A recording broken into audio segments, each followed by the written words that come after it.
Javni toaleti imalo во антички Рим, големите европски градови ги прават од 19. век, а нашиот главен град ги нема ни во 21. век. Ужасна миризба се шири од јавниот тоалет во подрумот на градскиот трговски центар во Скопје, уште од првиот чекор преку прагот. Има жени што го чистат тоалетот, има и метли и кофи потпрени над зидот на влезот. Но нема хемикалии што може да ја замаскираат очигледната негрижа за овој простор. Паднати плочки, врати што не се затвораат, расипани чешми, до горчиња од цигари во мијалникот за миење раце и пред се силна и непријатна миризба. Тоалетна хартија и сапун ни на повидок. Во иста состојба се и делот за жени и делот за мажи. Скопје може би единствениот главен град во Европа што нема функционални јавни тоалети. Од трите што беа отворени пред многу години, едниот е урнат, вториот е затворен, а во овој во ГТЦ би влегол само некој што е во краен зорт. Според Законот за комунални дејности, надлежни да ги одржуваат јавните тоалети се општините. Но тие низ годините или се правдаат дека немаат соодветни локации со приклучоци за струја, за вода и за канализација, или топката ја враќаа кај градските власти. Јавното предпријатие Паркови зеленило ги одржуваше тоалетите во градски парк кај Луна паркот и под мостот Гоце Делчев по наредба, оти немало кој друг да ги преземе. За тоа колку е голем проблемот што нема јавни тоалети во Скопје, кажуваат вработени во дуќаните во централното градско подрачје, таксистите, постари луѓе и минувачи од други градови. Намака се и таксистите, кои по 10 до 12 часа во денот работат на отворено. Сега алтернативи за тоалети се ќошовите, парковите, паркинзите, непрометните улички, неосветлените места ноќе.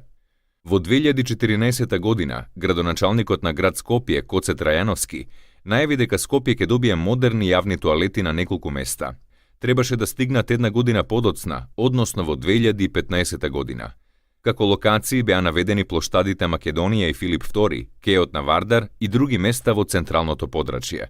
Требаше да бидат утврдени бројот и типологијата на санитарните јазли и ако успешно заврши јавната набавка, тоалети да бидат поставени низ Скопје во почетокот на 2016 година, односно лани. Една година пред него, автоматизирани тоалети во општина Центар најавуваше и тогашниот градоначалник на Центар Владимир Тодоровиќ. Такви тоалети низ Скопје уште нема. Ама затоа архивите покажуваат дека ги имало уште во антички Рим. Во главните градови низ Европа, јавни тоалети почнале да се прават во 19. век. Прво во Париз, потоа во Берлин во 1820 година, а во Лондон од 1857 година.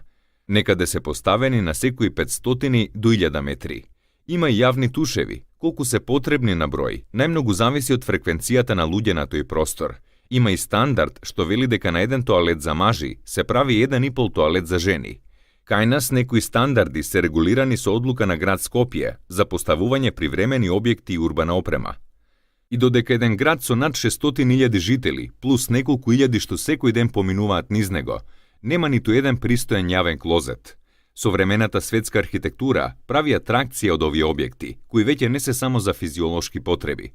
Например, минатата година Пекинг најави изградба на 100 јавни тоалети со бесплатен бежичен интернет, со банкомати и места за полнење мобилни телефони и електрични возила, монитори за следење на крвниот притисок и вградени столчиња за доенчиња, за нивните мајки да им бидат слободни рацете додека се во тоалетот. Во Њујорк, на Таймс Сквер, има голем знак со стрелка на која пишува «Тоалет». Може да се избира помеѓу 20 кабини во различни стилови, затоплени и чисти. Од 2001 година, Светската тоалетна организација воспостави Ден на тоалетот. Тоа е 19 ноември. Намерата е да се покаже дека јавните тоалети не се одраз само на хигиената, туку и на културолошкиот развој на човекот во различни краеви на светот. Со тоа истовремено се искажува и загриженоста околу јавното здравје и санитацијата.